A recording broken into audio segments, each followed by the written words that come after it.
La cúsin an Donegal, Chimichael ed blian na neike dieg, a bhiech rui, go chara iad a chosta nier. Tron a hochki dieg is nechadin, dalig yn bar, agus va fydd egol gorsta an. Bawn dir tuanis yn y liepeg gyda fwr chwyti ffydach.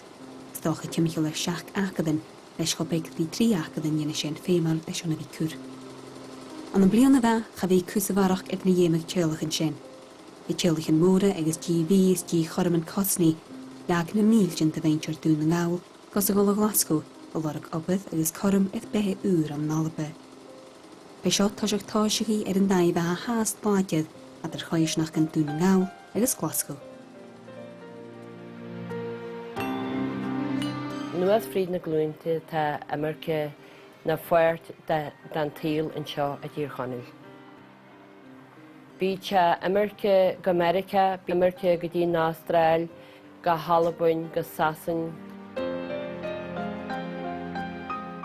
Níró fastiad ar fáil an rointmhór cantratha gaeltachta, agus leis a gaeltacht an seo baraiste í dóir, agus na rás agus cláithin líle. Níró sírú, agus cahfuil daine bí a gáil gan aige de bheitteartaiste. I think one of the saddest periods in Donegal history, in the history of West Donegal, must have been the 1940s and the 1950s, when people stopped being migrant workers and had become permanent migrants. One man I was speaking to in Keju in the Rosses said by the 1950s, he'd been a migrant worker for years, but by the 1950s when he went outside his home in Keju, he'd overlook Keju Strand, you wouldn't see a light, it was just pitch black, there wasn't anybody there. Demi teili amlan. Agus grid siad na darsa, agus tag siad na pisi bag a talú na neifu. Fau siad brona, fe siad buirhe, ga herid is mwytiw ar a walje, a ynys sian rete, for siad sílúr.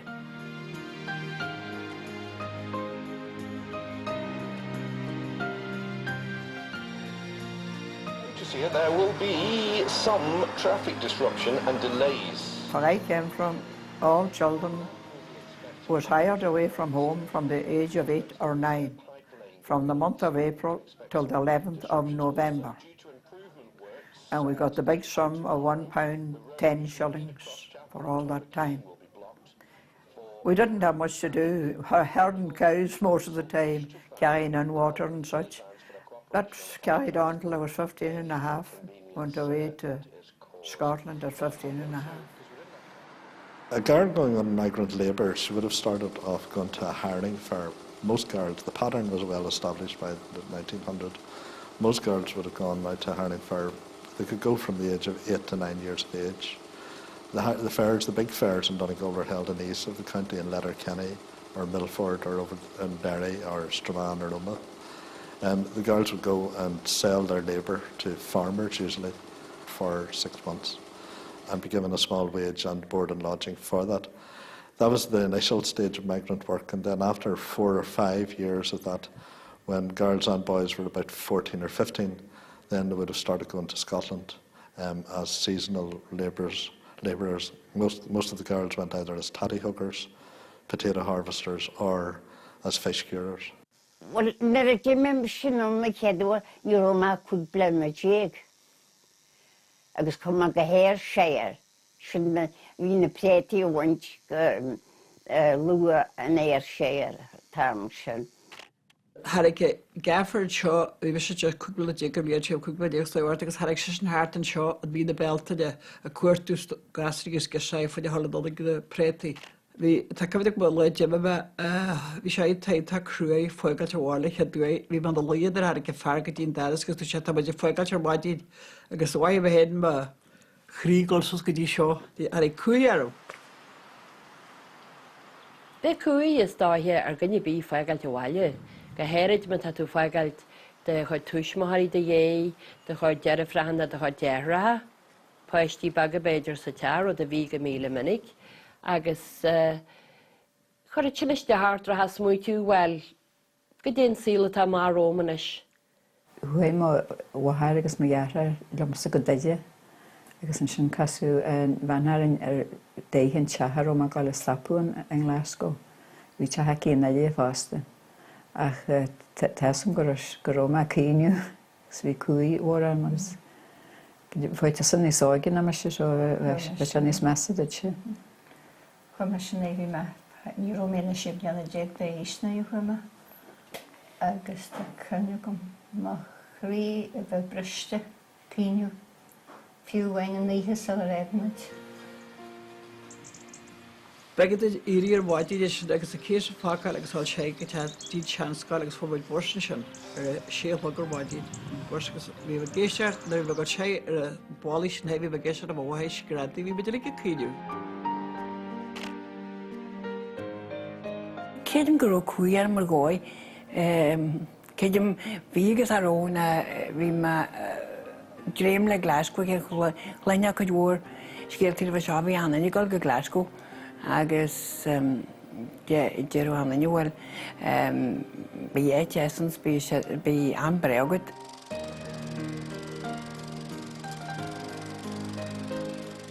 Seasonal migration grew a lot during the famine period. It was helped a lot by the coming of the railways in the later 19th century. In 1905, it was estimated that 3,000 people were travelling to Scotland as seasonal workers, as harvest workers. But even by the 1920s, 1930s, we have in the records of the Lough Swilly Railway notes from the manager of the railway asking for extra carriages to be put on at the stations in West Donegal, and also lower fares were offered to what they called bona fide harvest workers.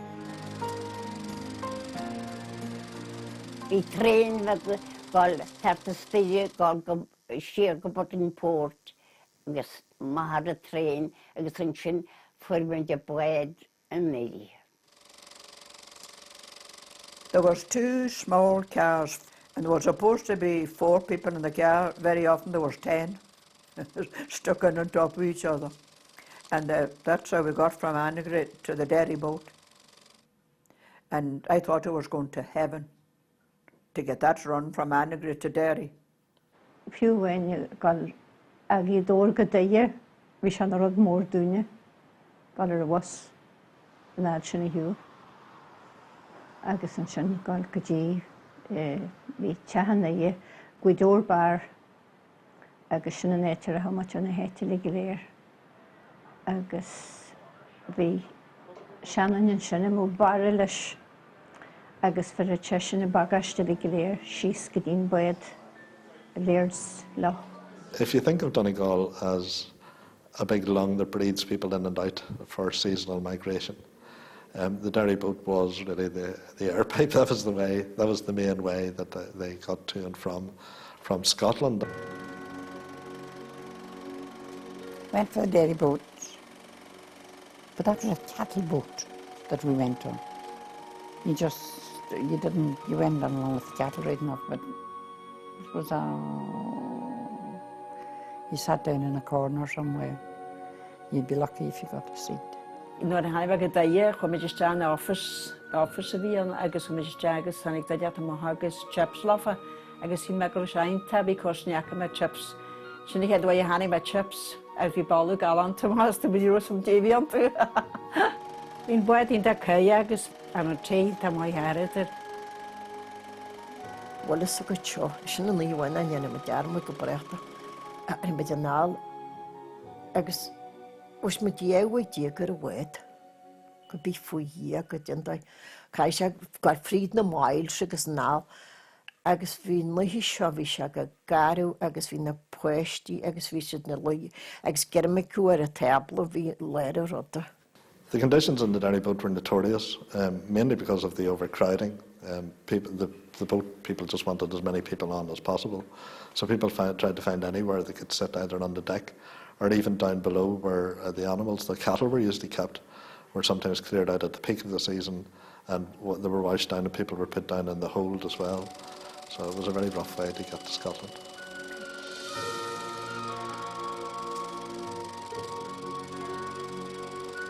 Ar a séachlog, chuig an séachlog ar maidin, ceadú do bhaithe faréigin, le an béic mhór maithasan, all cattle off at White Inch.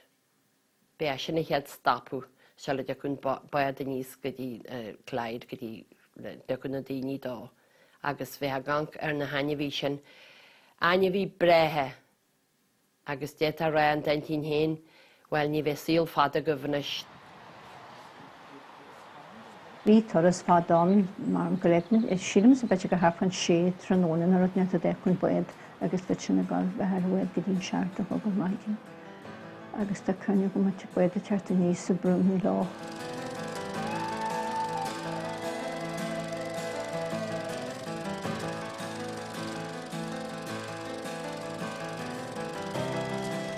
A 1,000 feet in the air, looking down on a city of congested buildings and narrow roads, rent with railway viaducts and ships which load and unload at the very heart of the city's gate. When I landed in Glasgow, my heart went down to my big toe because all I could see was big, dirty, black, rotten buildings. And the first question I asked my mother was, do they never whitewash the houses over here at all? Hedrad ha iste haram na tíhiste ligid tú agus iad go grama ja graim whitewasher na tíhin chos ní román da híhin cho go nearad. Na ro sé hil me go ronet an ta grúma. Grúma agus céia. Sé. Metna céia. No, har sé costal sé vi me dréimle fekel. Har ik wel rodi woord dat tegen woord duidelijk lei. Heel wat groot schameltje. Heel wat groot eten wat tele Glasgow. Nu denk dat ze eten jas klaar kostel show kugrad ik Glasgow wie schameltje.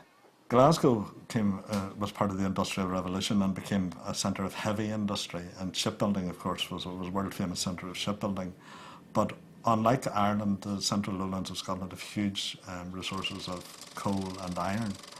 So coal mining and iron works were huge, and that, of course, would account for a lot of the pollution. Glasgow's roads were not designed for motorised traffic. They were built for horse-drawn vehicles.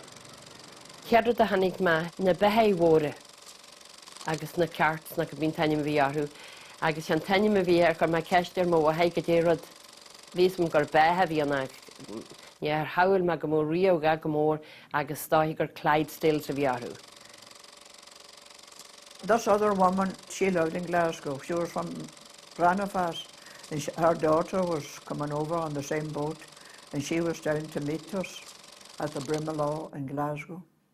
And when we got to her case out of the luggage, it wasn't much, she said, follow me now. And then we never saw lights in our life, traffic lights. And she says, now stand now. We didn't know why we were standing. When the light turned green, now we run then, we were to run across, well they must have had a queer laugh at us on the other side, what the bus drivers and the tram drivers and all.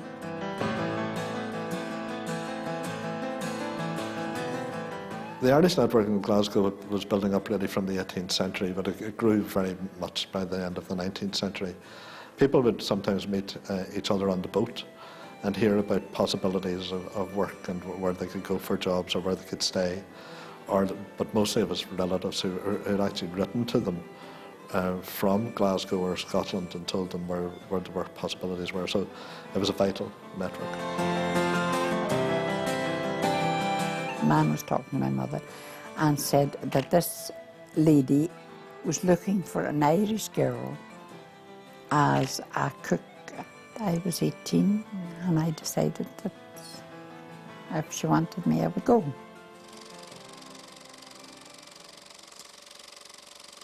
Mrs. Simpson sent the chauffeur to, they had a chauffeur and I sent the chauffeur to collect me.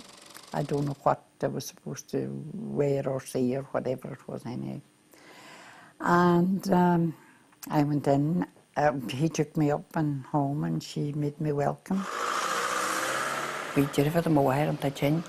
This vehicle got an hospital, I guess.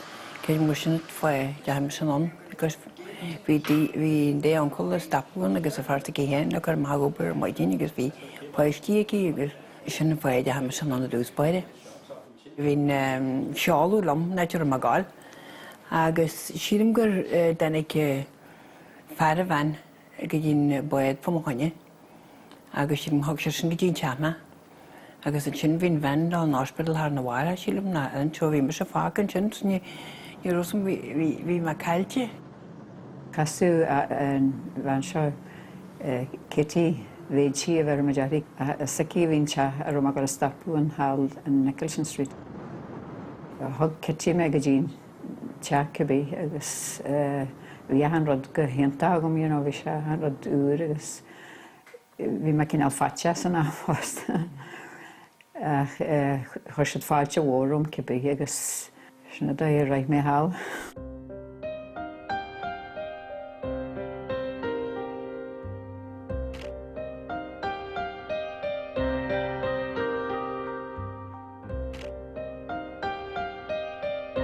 Cha bé turas ferris de bheas an turas a Glasgow. Go tríc bhean turas mara i de bhata animal an dairy boat, dúlich agus dúal. Bhata dola áte bheith sí olas glán, go ball a Glasgow a bheith salach, trang agus önrannach. Nú de rannig at an brúmi lá, charón seo ach a chiad chéim dhéana bhar ópa.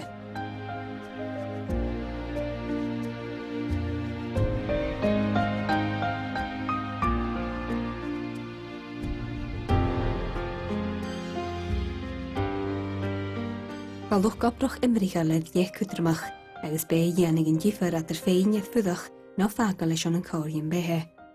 Tras yn ichyd y flein, bad timichol yn tresaf chwyd dy iachgysteach dachi afastich y tîn fy chosnach niach obrach imrichal.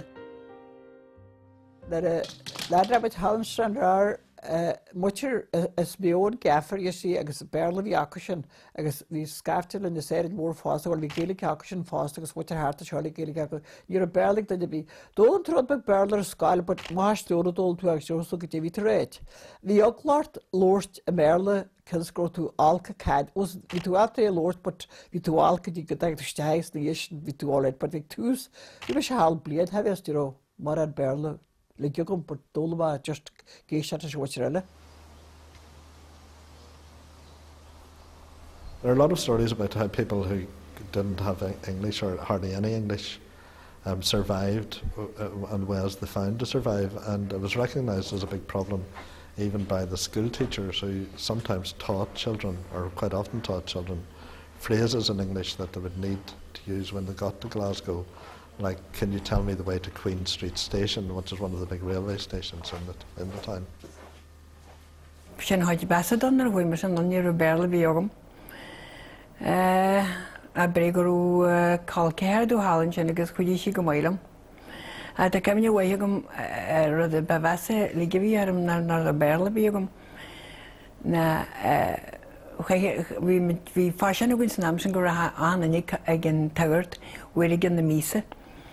At least agus bhí agam arm sa gael fuisiide agus na meneabal a méisiide dhéanú agus dóm siad a cefide gom gur maidig non agus an Alba a mór se a bitar Jane na bhuiide agus a déidir dóm sin dóidir le acta contractionéanú agus na dhé sin sílim gur áhhar cidim gur chuidir si legin tú hen chuidir main sa bear leolalam sin ar a dó.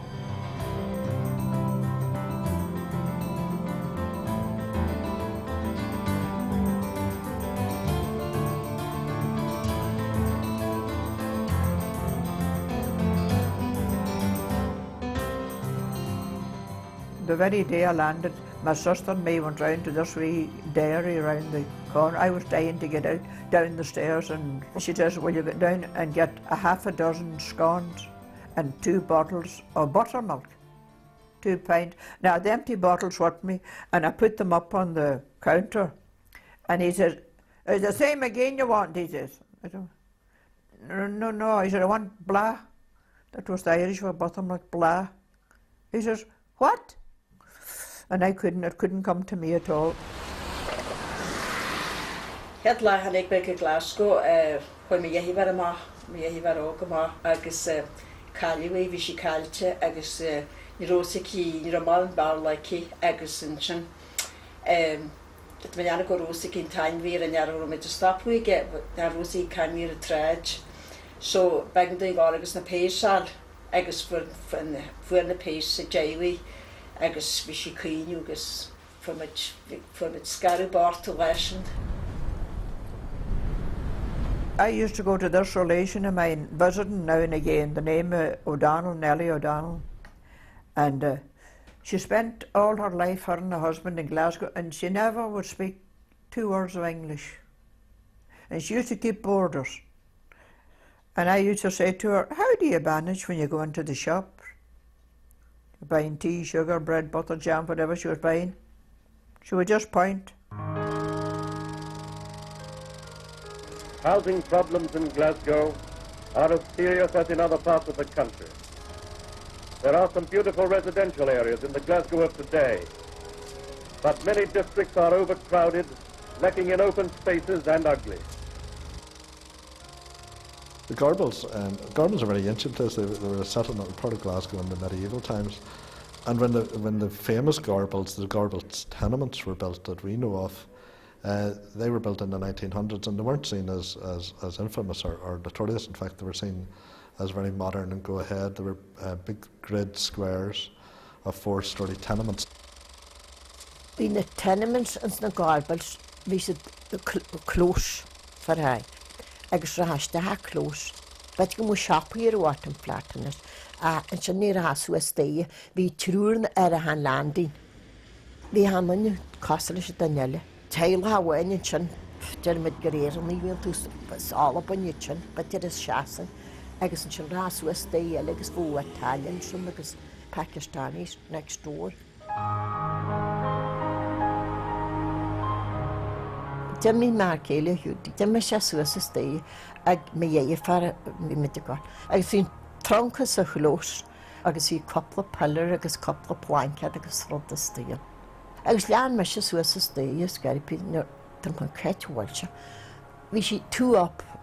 Harry Hacky a shammer, I guess Kistana, I guess we true post, Yaki. I guess Masha, I guess Markele, I guess a Taran and John Foster. We make a happy at it. It's not a happy, get a nappy.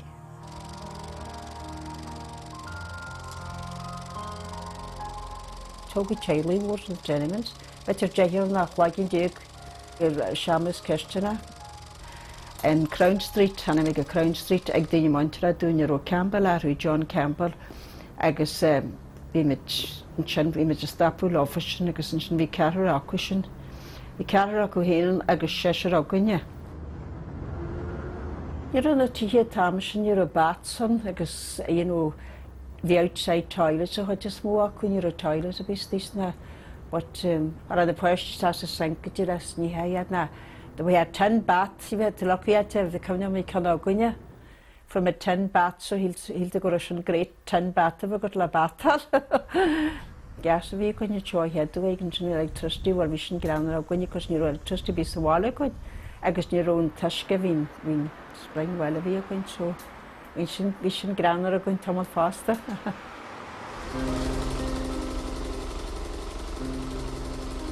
Ans na neike agus tríheden a car is 9 mílinach a fudach ans na Gorbals, ba dí raim, dí sláintjulach, fórneast agus salacher geag na skide.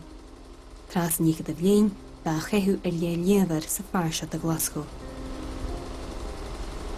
So you might have well have had problems with TB in the family. So the conditions were appalling. I know of 2 of my brothers who were in digs and the Gorbals. Wicked, look wicked. The smell of urine when you went in the door would put anybody off. But that was the norm. When the Gorbals were built in the 1890s, they were actually seen as very good housing. But because of a fixed rent policy, it was actually a good intention to try to keep landlords keeping rents down. Landlords didn't have an incentive to keep the properties up. They subdivided flats so that they would get the same rent from 2 families instead of 1. So that by the 1930s, the Gorbals had become notorious as a centre for huge overcrowding. And so that was a huge public health issue, that infectious diseases in an area like that would just go through the place. The poverty was bad in Glasgow, very bad. But I will also say that I think there would be the best natured people in the world if they had money. but 9 out of 10 didn't have money.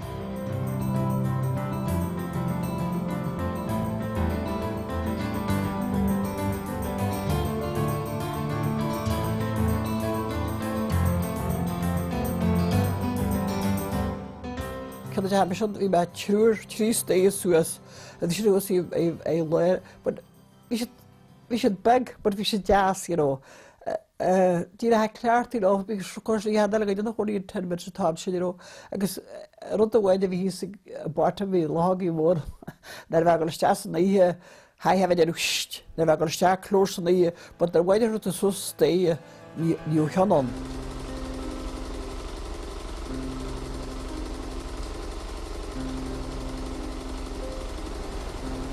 Bas is sul sin mór an gin am ná éadnach an nobad veintidis, ach bhí gad cuideach go gobad an gnéamachas an éirtich agus na trámichint na basichan. So it was really the whole range of service industries and industrial work, unskilled and semi-skilled jobs women would try to get into. Ed sort aber a bhí agan an na blianta sin bhí mid gobaí an Bialain, bhí mid gobaí an hospital, te hásta. Bhí daoine bres ésta job a bí lacu. Go bana sa sin a fáir ag tú cheat le rio, sa daig mé ha síú aigid agus cinnte go sin rud a ranmid, agus dabar go cruai agus níró rio daine bí marig ní ré nar an na carta se dacu, nar an na carta se dacu, fadas go robar a bhí an, bhí mid bres ésta i dhéanú. Ó, bhí mar rest in Glasgow, no gobar an rest, gobar sa histila. Vi leerget hayan. Vi bertin tjås med koncerten. Vi skulle jävlig en rom. Och sen vi skulle inte ha det skulle vi till igen och. I spent about 2 years with Mrs. Simpson, and I wanted to see a bit of the world. So I went to Berwick and Tweed looking for a job. And I got a job as a waitress, which I thought was great. Vi var vårdare på stel. Vi Jason. Vi när så ligger det är en liten lager majin gever na sig och majin. Agus avvechet en drive från den gången majin så hej med chini det ske lager majin så han det chincha vi his agus 100 glan. Agus for my job alle go bud an ceasta agus bhí bhí me bres éan sin. Sama de ha se go hála bun hí na creatíh se tuaigh farmers. Agus hála tatí hóáil agus but bhí sin háart na bhfuime se nom. Agus watar a bhí denú sin fu se go buí an bosannaí agus is tíon restins na moré agus déhile agus na fé bhí fu se go buí beldal na scíms na títhe móra. Vi the geseilig is net gopi the bosslis namsin. We string the conductors as spoil om so er faster.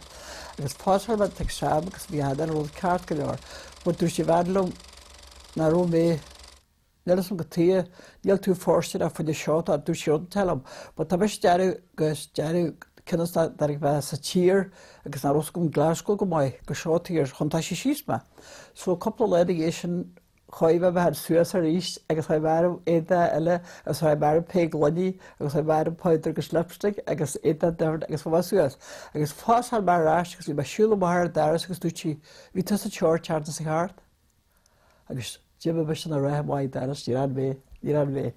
So for my she's there, there's a pastry, the Bursney Derriga, Western SMT, for my she's a chin, agus När för bara his farmer vi så farmor raud vi så när hi an vi besög och vi tar bredes fyr med namn.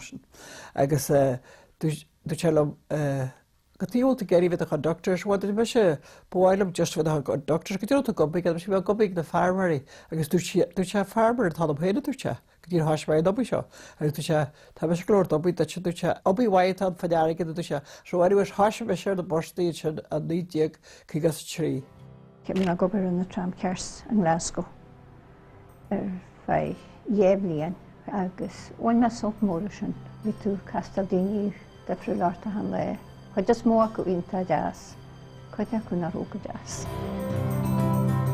A cwmtas yn y hanig fan y myna'n eidnoch a fyddwch agus y gobeddán, go trí gotart íomhaí ag bailad a cúnartach agus ecolach, chael géimsíon gnéasach agus ainear sa nachi ní chumanta.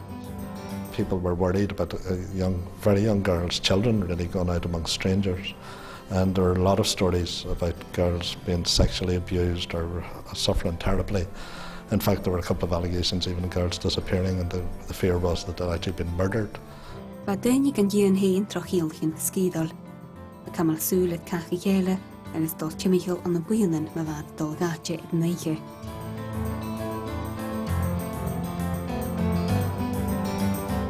Ó sandwagon sa gal agus fyrchid sheep madun. Go dí netar an depo. Na better lorries mú tuirt aran go dí na siapaí bhí siirtnín tamai. Bhí haithúil hart na better 3 o'clock madi. Agus bhí sé an dul hiarna ní bheistar an cin tam a hain ala maithar madin a ní rúdar go gobaí máil san éige. Se aglavú smó ar ma teart na bhála san éige. For mid fríd.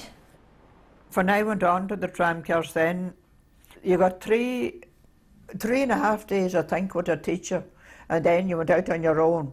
He was from the Highlands of Scotland, a lovely man, my driver. And when we got to the terminus, I thought it was getting on great. You're all excited and all. And when we came to the terminus, then you had 5-6 minutes of lying time. And he says to me, is this your first day, hen? And I said, yes. I just thought so, he said. Well, I'm going to give you an advice. I'm on the verge of retiring, and you're just starting. And he says, when you go inside to collect the fares on Friday or Saturday, if they offer you the fare, well and good, don't demand it. And if they're to get a cigarette, don't tell them to put that cigarette out. But I said, I can't smoke downstairs. I'm telling you what to do, he says. Because you have a lovely face, he says to me, but don't get it slashed. I said, what? It's been known, he says, on the trams for many a one to get their face slashed. And I don't want, he put his hands on my face and he said, I don't want to see that nice face of yours getting slashed, or the head of a cigarette or a penny. So I said to myself, to hell, I'll not be long in this job. Glasgow is notorious for various kinds of slashing attacks, and the razor gangs, I suppose, would have been the apex of that, or the big manifestation of it. Razor gangs became notorious in the 1920s, and they were called razor gangs because they fought with open cutthroat razors. But they were part of a big tradition of gang warfare in Glasgow, some of which was alleged to come from Ireland, because in the early 19th century, the big faction fights in Ireland were fought between groups like the Shanavists and the Caravats, these gangs, and it was alleged that they went over to Scotland, and certainly some of the early gangs were sectarian. The big early gangs were the Santoys, which was a Protestant gang in the east, whereas the big Catholic gang was the Tim Malloys, and they used to fight each other. But it was still, even during the 60s, a notorious part of Glasgow life was gang warfare.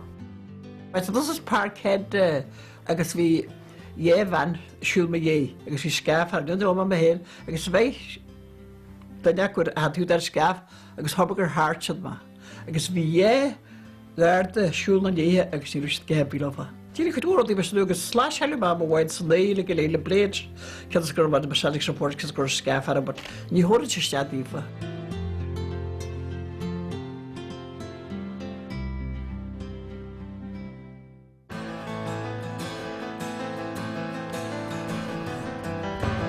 For na Katie go cethar Glasgow agus chuirsad fúfan sin. Is cinnte go ceangal inta ag banú hir chonal le Glasgow.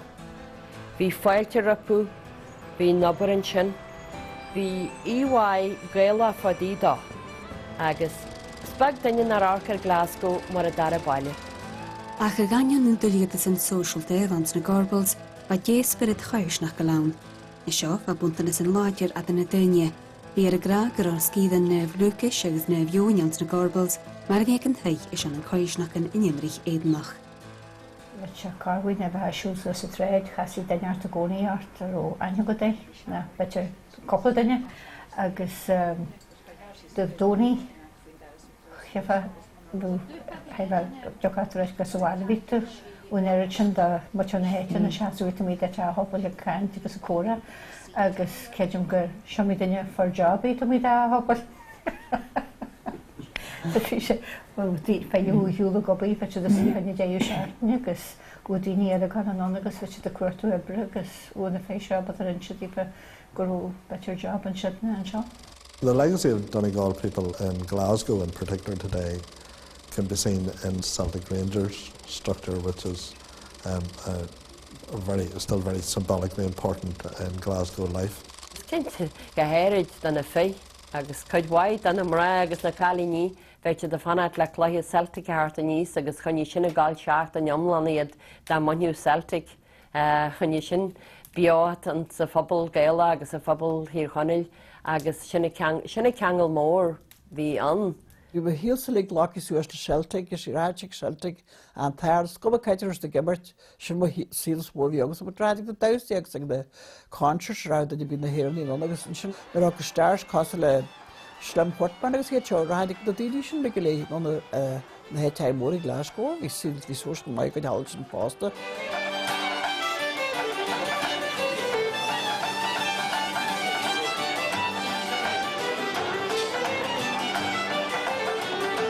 An san áir sin le bhím daine Glasgow, ní bhíú cailíní go go. Ní bhíú, sinna cheadúir bham se sean pub na bhí me Glasgow ag carad a Bridget a romid a stapúid.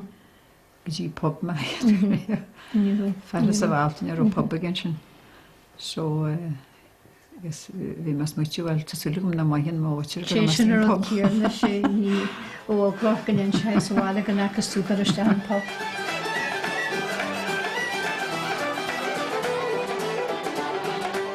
Well, at Irish dancing, sometimes 7 nights in the week, depending on the shift, because the next week there'll be no dancing. But I saw myself coming in from the dancing in Glasgow and just reading a book, changing into my uniform and going out to work to drive a tramcar. That's honest to God. Dancing was my hobby, and yes, I loved dancing, and I would go to the dancing at the weekends, not during the week, because you couldn't afford to go. A friend of my brother's introduced me to Pat McGlinchey, who's my first husband. When we got married, we didn't have a house. I actually rented my wedding dress, and then we got a flat. From there on, we were in that flat then till Pat died, and he was knocked off his motorbike and died that day.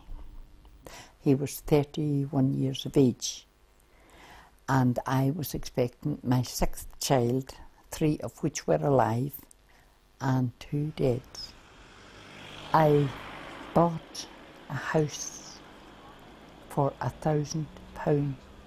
By buying this house, taking in boarders, I was there for my children coming home from school. We seal in Glasgow a go maigus bhí néitebí ar a tíú. Agus gur an pléinte gon an sinna chuim a go gaban heile agus ní hanig mariste agus túte. Bhí se tenne agus chuú náspart agus hensiú tú gur seán ciúrabal bhil chuí anhfuil bunnas ceann. Frisma a chrí, but chuine me gáil agus na neighbours agus ní ha me dearmad an eile dhéamh daoine ar dói. Bhí éitin rósceardan éir, agus chruinethe me chruinethe bháin na háartan agus go aine ar léir daoine agus bhí siomar títan agus bhí sé deasan na sína ráte chóir. Agus bhaithe nniu sé le léir na mugathe gáil chruinethe sa rósceardan.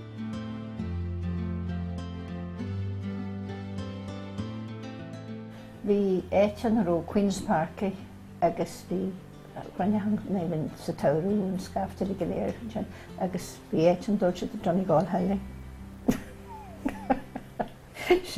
Se muite na ngála le léir ó cruinní háartal Donegal heile. Bhín Glasgow Green bhí ar sin go hág buine a go deasas tá se leis. A me Glasgow Green go dtí len park for my dad near lane more the in shows in the going into but the should clanished clanish at and show The extent to which people integrated, I think, varied over time. I think in the early days people were very afraid and would stay very much in their own local community groups and church groups, and so a lot of socialising would have happened within that group. There was a lot of racism towards Irish people in Glasgow, coming from the prejudice that any incoming group who come into an area and are poor and seem to be taking other people's jobs, are its immediate cause of possible hostility. And in fact, the hostility against the Irish was so bad in the late 19th century in Scotland was evidenced by the fact that riots would sometimes break out, and often break out on the quay when the boat docked, when the Derry boat docked from Glasgow, and men would be fighting, Irish men would be fighting Scottish men on the quay even before they got off the boat and got work. We could work racism for Glasgow, we there were started behind you, but we had just was notice right na roierne being no Irish we apply. Then reason sin go fáil ní carhain Irish that because me hag thousand as them hag thousand agus music na hearing on is the Gary sin na Harabi sin na Catholic is cheersa sé. In the Protestants all right land we shit all right land. Ní bhain should cry to na gabi, you know, we think I'm wish the might in Carcalor. When you also would get you can get you on Danya be in Glasgow. I guess you gabi gagad you're hashing to a body more fast. Hash it or my flags and I've been Celtic strangers agoni. The couple that you funny Richard Cresta. I guess Hermid the European Cup, I guess Roddy Marshall was the Catholic Kiwianto. Níor te nunní jólam cacavita the Catholic and the hall. You happy? 28 years I worked in the boarding house and had the boarding house. There was Catholics and Protestants and all denominations in the house, but they all got on well. They were mostly Irishmen, though they were English in Scotland and Scottish and that. Some of them came for bed and breakfast for a night, stayed for 2 years. Some of them came for a week and stayed for 6 years. One fellow was there for 28 years. At one particular time there were 30 of them. And because of the way the Irish boys were treated, they weren't getting half fed or anything. I vowed that I would feed them. Bhí mar cliste. Na vísa go gyrad couple of ponta ve acu, agus ní roisid a galef cafa fadí da. Bhí síl mai acu, níanas a ré na wanted salt as a teal. Bhí go socialta na cabín dói, a bhín mion cheart acu fadí da cuasi Saoghal agus Saoghal an arigid. Dan hefyd gyda fa cien fy oberlaide getmach ysio yn ceol chyn y ddesio yn iedyn. Agus fa bod yn bodnach an y Glasgow hyn e lieg cwdrmach. Betreik fe commas a gaibs yn tiachgysdiach a chosnig a fan y barde agus na bysdeiche na'n tiachgysdiach a iogan y fyr a fa trig an y nober raiol. Sy'n ffaid i ogyd fonta agus ceisgol I dieg. Agus brelom sy'n fonta yn y walig mwahaid a di'r warig at y big yn y siosion ti diab yn nod o ffyd yn target o hoedal agus haid y ceisgol I dieg o galtu cedd gwyd sy'n cyd ponta nes ceisgol I dieg. Esm na romaran erigid ogyn so cydym gyhirtu gwrdd o fdianw gymwaith I byd o ia Quig fonta beter sa chartan na quig fonta vons na amsin quig fonta yo hakedum na mosin partunchen vinis muito ge couple pontar na wala da ma couple ponta las para no wet nit kedum bus de also wala nis mo na vis de wala men Bhí na leitrathe teartas Alban agus a teirigid dan le codú leis bhairtear bí sa bhaile. Go bé airigid na Halbna agus Glasgows na blianta bhaid hart bú go dhór gantanas an sa tíú se tíre. The history of migrated labour in Donegal, I think, is very obvious when you go to Gweedore, or the Rosses even still. Gweedore, they still read the Daily Record, a Scottish newspaper. Gweedore has its own pipe band, Scottish pipe band, and of course there's huge support for Celtic Football Club. So there's a big, big influence, still very obvious influence on Gweedore. Or Wardy Saru. Well, we scarred him on the same thing, come on. Clwydd fi on. We have a year here, not case. Vi syl croed, but kabir the yoha with a saltas. What's good doi? You had a rod happy attitude. No, you ought to be happy attitude. You ought Jack the houses names because you're hello. But while I was seal here the hair ash or the Boston, I was a portal Celtic, I was a doi yoga. You seal brego, Kaibare. Okay, vi sé cruúige le sílim a chuid is meada gur tú hiúla spáile agus sinna a smóthir se haramsa go bebí. Sílim nírón nubar a bhí me gana cruúé a Harbí. A just sílim Harrón ar san dúlagum in Glasgow ar bháid, a chun me suasla se agus mí man. Agus bhí luhair a tíile me chatríist. Sin na pectorí granny agus grandad Maggie agus Dermot nar a pású me taling Glasgow agus fan go bheice tún chead fector. Pású me sin Glasgow in Ardaglis New Pedrick. Bhí me se breséasta mar goró sagm sa goró me pilú ráist a ríist ar a bhaile goró aber ag mar céilinn seo agus go sin orda. Bhí se sacrí agin go sin me bhhaute. Níró me se go le chahabh me híal in Glasgow.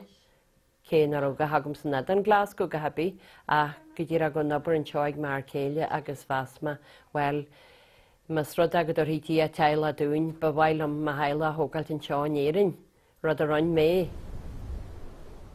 It wasn't actually my idea of coming back to Ireland.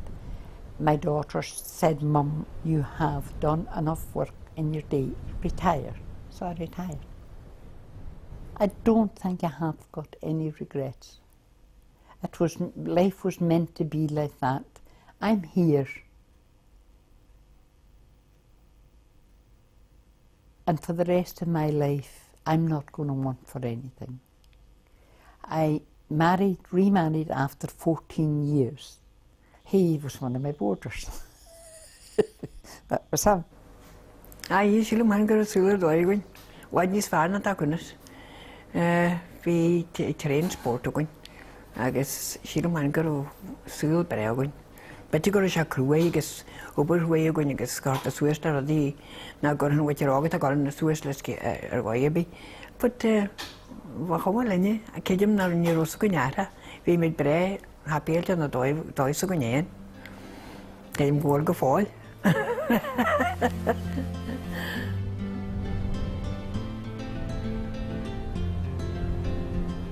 Nara tatawag ni smita at the way. We'll see. We said, but to just no while, not to talk who. And just got to do what head against the head against the poise, you can see the show. Did it in the goalie? There's no place like home. I loved Glasgow in my young days, but then as I grew older, I wanted to come back. As I say, back to our own country again. A whole lot does, but some doesn't make it.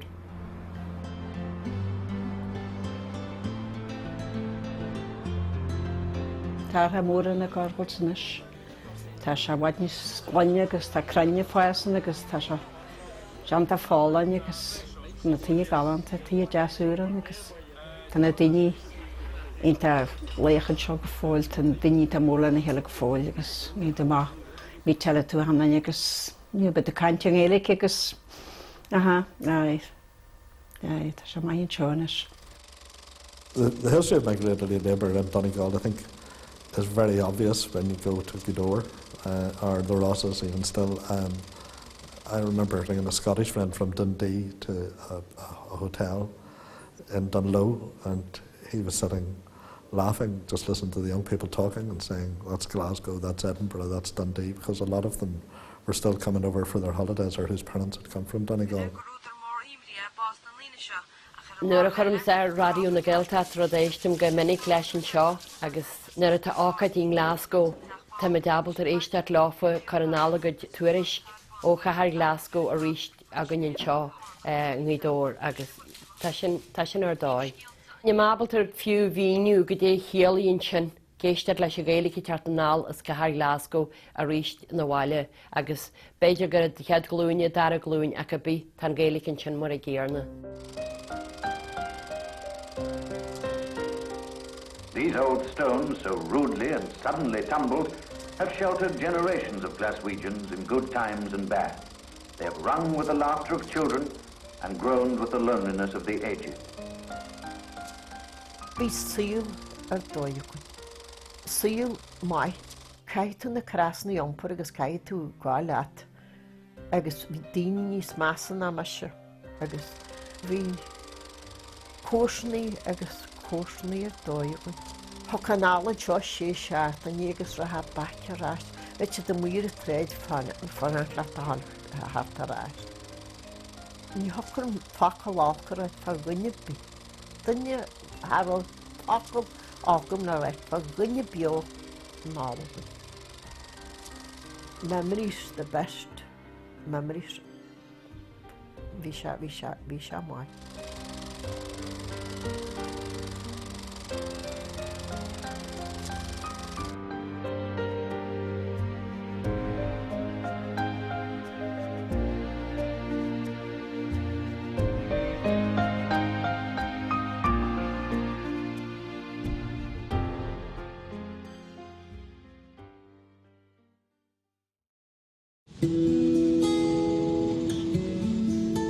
Súil géar lachfar ar obair chráiteach agus an áraneach an an úiste tua bhí an cór is deich blin a fiad.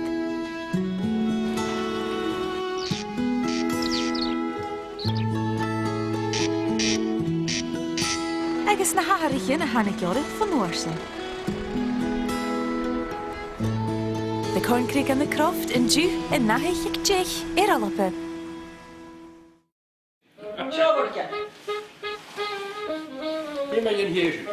Scialach mú choirsnachcin. Scialach mú asan.